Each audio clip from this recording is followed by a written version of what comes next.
UGC के नए कानून को लेकर जिस तरह का चारों तरफा विरोध देश के अलग अलग हिस्सों से उभर रहा है, वह अब सिर्फ शिक्षा नीति तक सीमित नहीं रहा।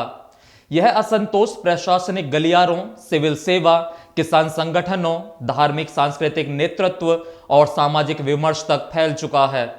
सवाल केवल ये नहीं है कि यूजीसी एक्ट में क्या बदला गया, बल्कि ये है कि इन बदलावों को लागू करने की प्रक्रिया, उसका समय और उसका सामाजिक राजनीतिक असर किस दिशा में देश को लेकर जा रहा है। इसी पृष्ठभूमि में हाल ही के दिनों में सामने आए इस्तीफे, तीखे बयान और प्रतीकात्मक विरोध देश की मौजूदा दशा और संभावित दिशा पर गंभीर सवाल खड़े करता है। नमस्कार, मैं हूं राज माहौर, आप देख रहे हैं न्यूज वॉच इंडिया। आज की वीडियो में बात होगी यूजीसी पर। उत्तर प्रदेश के बरेली से सामने आया मामला प्रशासनिक व्यवस्था पर सीधा प्रहार करता है। बरेली के सिटी मजिस्ट्रेट अलंकार अग्निहोत्री का इस्तीफा केवल एक व्यक्तिगत निर्णय नहीं, बल्कि सिस्टम पर लगाया गया गंभीर आरोप है। उन्होंने दावा किया कि उन्हें डीएम आवास में बंधक जैसी स्थिति में रखा गया, उन पर दबाव बनाया गया और उसी दबाव के बीच उन्हें छोड़ा गया। उनका यह भी कहना है कि वो 2 घंटे के भीतर अपना सरकारी आवास खाली कर रहे हैं। इस बात का संकेत है कि मामला भावनात्मक आवेग नहीं, बल्कि गहरे असंतोष का परिणाम है। किसी सिटी मजिस्ट्रेट का इस तरह सार्वजनिक तौर पर सिस्टम पर सवाल उठाना बताता है कि असहजता केवल नीतिगत स्तर पर नहीं, बल्कि प्रशासनिक आत्मसम्मान और स्वतंत्रता से भी जुड़ चुकी है। डीएम साहब ने वार्ता के लिए यहाँ बुलाया था।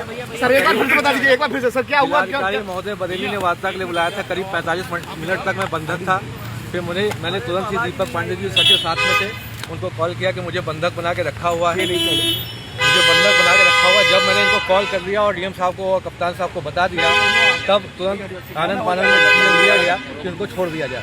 मैं डीएम सर के आवास के अंदर बंधक था बहुत देर तक, और ये प्लानिंग चल रही थी कि रात भर में बंधक रहूं और किसी तरीके से रात भर यहीं इसी आवास में पड़ा रहूं। इसी कड़ी में मध्य प्रदेश के सागर जिले के एसपी अभिषेक तिवारी का इस्तीफा भी सामने आया। पुलिस सेवा जैसे अनुशासित और सख्त ढांचे में इस्तीफा देना आसान फैसला नहीं होता। जब एक वरिष्ठ आईपीएस अधिकारी पद छोड़ने का निर्णय लेता है, तो उसके पीछे केवल व्यक्तिगत कारण नहीं, बल्कि व्यापक संस्थागत तनाव होता है। यह घटनाक्रम यह दर्शाता है कि सरकारी मशीनरी के भीतर एक बेचैनी है जो अलग अलग रूपों में सामने आ रही है। लखनऊ से एक कॉल आया था और उसमें स्पीकर फोन डीएम साहब जो है अंदर बात कर रहे थे, ये बात करना भूल गए। उसमें जो उधर से व्यक्ति था, कहते हैं साला पंडित पागल हो गया, साला पंडित पागल हो गया है, ये हमारे लिए बोला जा रहा था।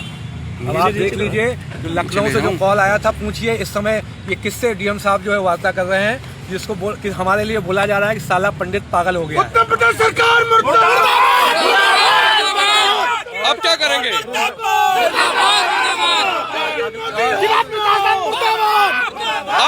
आगे का क्या निर्णय है?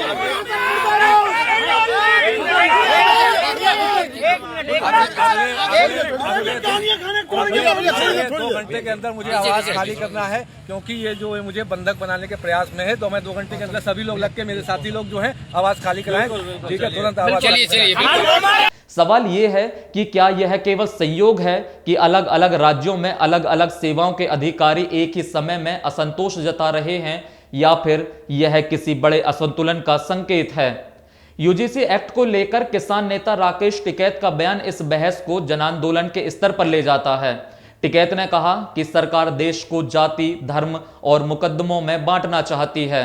उनका यह बयान केवल राजनीतिक आरोप नहीं, बल्कि उस सामाजिक ध्रुवीकरण की ओर इशारा करता है जिसे लेकर देश का एक बड़ा वर्ग चिंतित है। शिक्षा जैसे क्षेत्र में बदलाव यदि व्यापक संवाद के बिना किए जाएं, तो इसका असर केवल विश्वविद्यालय परिसरों तक सीमित नहीं रहता, बल्कि समाज की बुनियादी संरचना को प्रभावित करता है। टिकैत के शब्दों में यह चिंता झलकती है कि शिक्षा नीति को भी सत्ता की वैचारिक लड़ाई का मैदान बनाया जा रहा है। कि जो ओबीसी वाले हैं, उनको भी अगर कोई कुछ कहेगा तो वे भी SC ST की तरह मुकदमा लिखवा सके। इससे राइड और बढ़ेगी। अभी तो उन्हीं का ही नहीं मिट रहा था, अब ये और नया जुड़ दे तो रोज मुकदमे और आवेंगे। भाई सरकार तो चाह रही है मुकदमों में, जातिवाद में और धर्मवाद में ये देश बटा रहे। महाराष्ट्र से सामने आई महिला अधिकारी माधवी जाधव की नाराजगी इस बहस को संवैधानिक मूल्यों तक ले जाती है।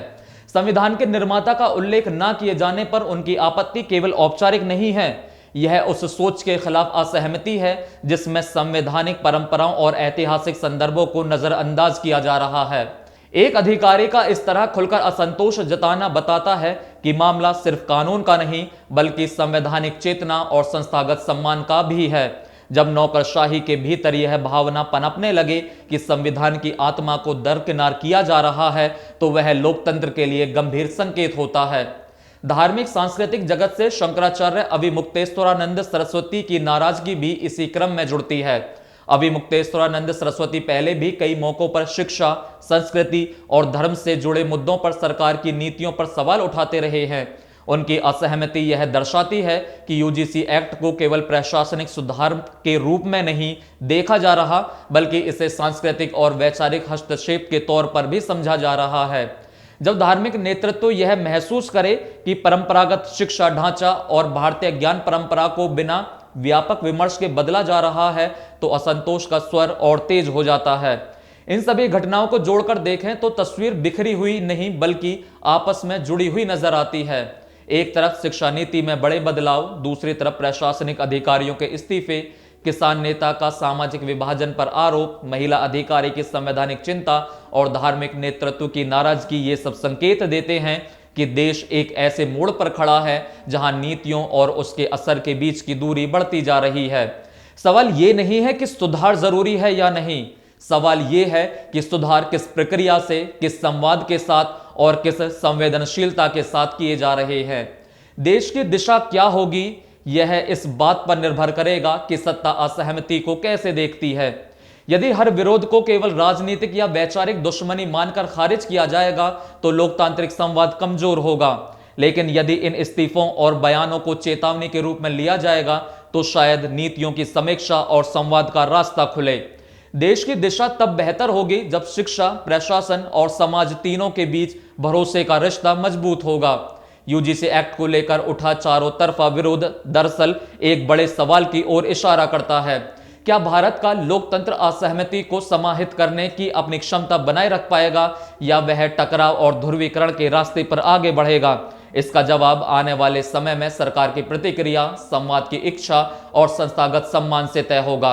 अभी के संकेत बताते हैं कि देश सिर्फ कानून पर बहस नहीं कर रहा बल्कि अपने लोकतांत्रिक चरित्र की परीक्षा भी दे रहा है।